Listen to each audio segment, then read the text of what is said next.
هلا يا حلوين، كلنا عمالين نكح ونعطس بطريقة مش طبيعية. أدوار البرد مش عايزة تسيبنا، وده بسبب إن احنا مناعتنا ضعيفة جدا. مش احنا بس، احنا كمان وولادنا، وخصوصا إن احنا راجعين تاني للمدارس وهنشوف أدوار برد كتير جدا. كل ده بسبب إن احنا مش محافظين على مناعتنا ولا مقويينها. علشان كده فكرت إن أنا لازم أعمل حاجة ليا ولابني إن أنا أقوي مناعتي. على طول فكرت إن أنا أطلب عسل من إيكولاند.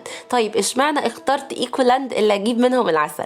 اولا لان العسل عندهم اورجانيك 100% وخالي تماما من اي مواد كيميائيه، يعني هتحسي ان انتي بتاخدي انضف انواع العسل.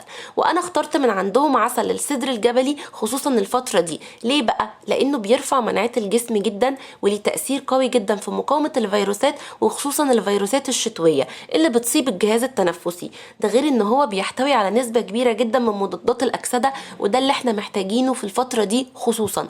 عايزه اقول لكم ان العسل السدر الجبلي خصوصا حلو جدا جدا لتقويه المناعه. فده معلقه كل يوم الصبح ليكي ولابنك او لبنتك او لولادك عموما، ده هيخلي لكم مناعتكم قويه جدا من غير ما تلجأوا لاي ادويه. ده غير ان هما بيدونا المعلقه الخشب القمر دي. ما تنسوش ان دايما العسل لازم بمعلقه خشب علشان ما يتفاعلش مع اي نوع تاني من المعالق.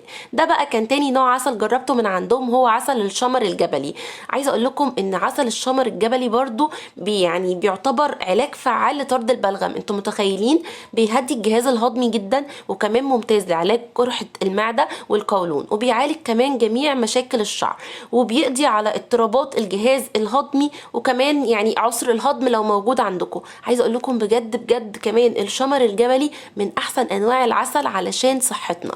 وجربت كمان من عندهم عسل زهره البرسيم، ده اللي دايما بجيبه في البيت باستمرار، بقى بيكون موجود في سيزونات كتير. ده بقى بيكون مليان فيتامينات ومعادن وكالسيوم وحديد وزنك، ومهم جدا لصحة الجهاز المناعي.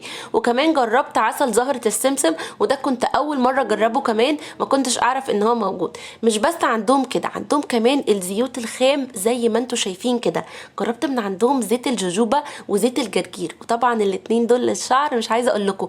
الزيوت الخام بقى عندهم حلوة جدا، هتاخدي منهم شوية صغننين وتخلطيهم وتعملي بيهم وصفات لشعرك أو لبشرتك، هتكوني ضامنة 100% إن انت جايبة الزيت الخام. وده كان زيت الجوجوبا. طبعا انتوا عارفين ده هعمل بيه ايه، هعمل بيه حاجات كتير جدا. زيت الجوجوبا مع زيت الجرجير، هاخد شويه من ده مع شويه من ده، واحط البونيه بتاعي واعمل مساج كده للشعر، واعمل احلى حمام زيت هيخلي شعري يجنن. لان زيت الجوجوبا كمان بيعالج قشره الشعر وصحه الشعر، حلوه جدا مع الزيوت الطبيعيه.